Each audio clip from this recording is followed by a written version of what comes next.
I didn't have an easy experience. I didn't come in as a top-rated recruit. I didn't come in with the opportunity to play right away. I had to earn it. I appreciate it. I'm nowhere else. I'm in the present. It's probably the best part about my life is that to be in the present. You talk about how do you enjoy your life? How do you find balance, right? It's to live in the present. To live like a kid. Like, why do kids have so much fun? Because they just care about what they're doing. I don't think it's enough just to love it and then just to do it and go out and win it. It's not that simple. You need to have structured goals. You need to tell yourself, okay, what are my goals for the short term? What are my goals for the long term? Now that I've accomplished almost everything, I'm supposed to go out on the tennis court thinking, let's just play free, it's just hit the ball, who cares, you know? But this is not how you're going to win matches, because it comes down to margins, and you have to be so clear in your mind exactly what you want to do and what you want to achieve. And for me, it doesn't work without any goals, without any targets. I cannot compete properly. I always question myself in the best of times, even when I was world #1 for many, many weeks and months in a row.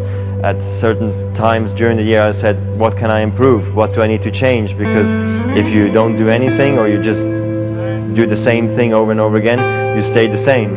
And staying the same means going backwards, because the other guys are working hard and improving. So I always needed to find ways to improve my game as well. It doesn't matter how old you are, how young you are, your age, you can achieve anything that you set your mind to. And I always say, if I can do it, anyone can do it. And the reason that I always say that, because I didn't grow up with things being handed to me. I had to work hard, I had to dedicate myself, and I had to be determined, and I was. Even outside of sport, it could be education, it could be business, it could be anything.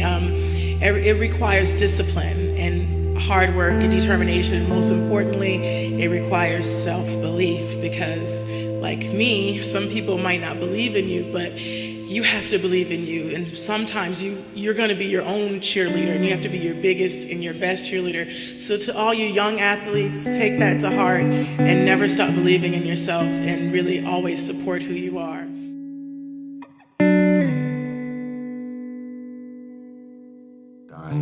I think a lot of people just, they see you run and they say, oh, it looks so easy, you really look effortless.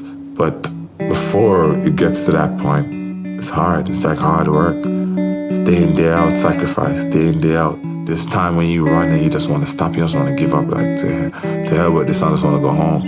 There's a day when you get up and you know what, you have a training today. You know it's going to be intense, and you're like, oh God, I don't want to go today, but you got to go. And it's so hard, and a lot of people don't know. The work is behind the scenes. Competition is the easy part. Behind the scenes is where the work is done. And everything is done to get to that one race that you need to run. I don't mind working hard. I don't complain that I work hard. I think that you have to work hard to get to that level. I think that I'm not looking for the easy way to do things, and I'm proud about that. Hard work and the hours in the gym pile into to the success. I think when I look back that sports is amazing. Any sport is amazing for kids. Why? Because it gives you a structure and organizes you, and gives you the sense of setting goals. I'm getting 52 more practices than everybody else is, and that's kind of make that little or big difference in the end. I think of myself as the greatest person that I can be. That's it. I'm not going to go out of my, out on a limb and say I'm the greatest this or that. I was a kid with a dream. That's it. The people before me set the bar so high, and I was a little kid that wasn't afraid to dream as big as I could. And that's really it. Like you said, like we were talking before, I was dedicated, I was hardworking, and that put me in the shoes where I am now. I don't think we're necessarily bigger than the sport. I just think that we've had so much success in the sport, and I think it's in the way we've done it.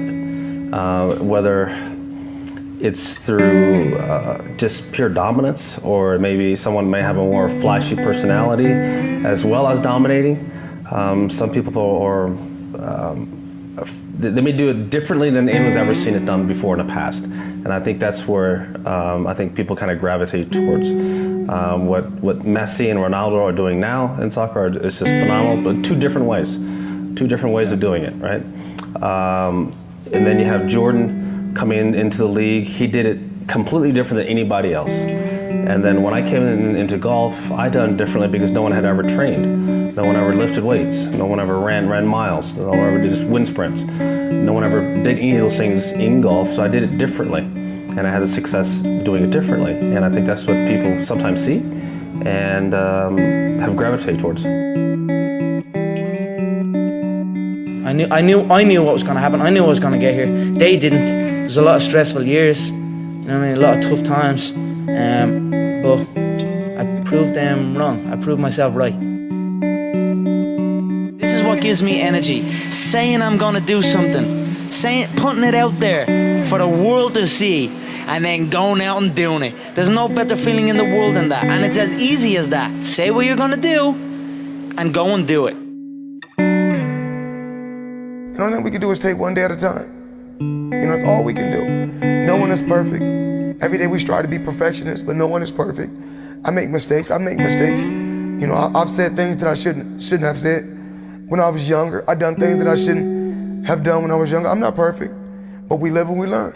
And that's a part of growing. Did nobody get in there and put the gloves on for me? Did nobody go out there on that road and run miles and miles for me? Nobody took the broken ribs. Nobody took the bloody nose. I did it all. I dedicated myself to my craft, and I bust my ass. I'm gonna continue to keep believing in my skills, keep listening to my father, keep listening to my uncle, and sit on this throne for 30 months.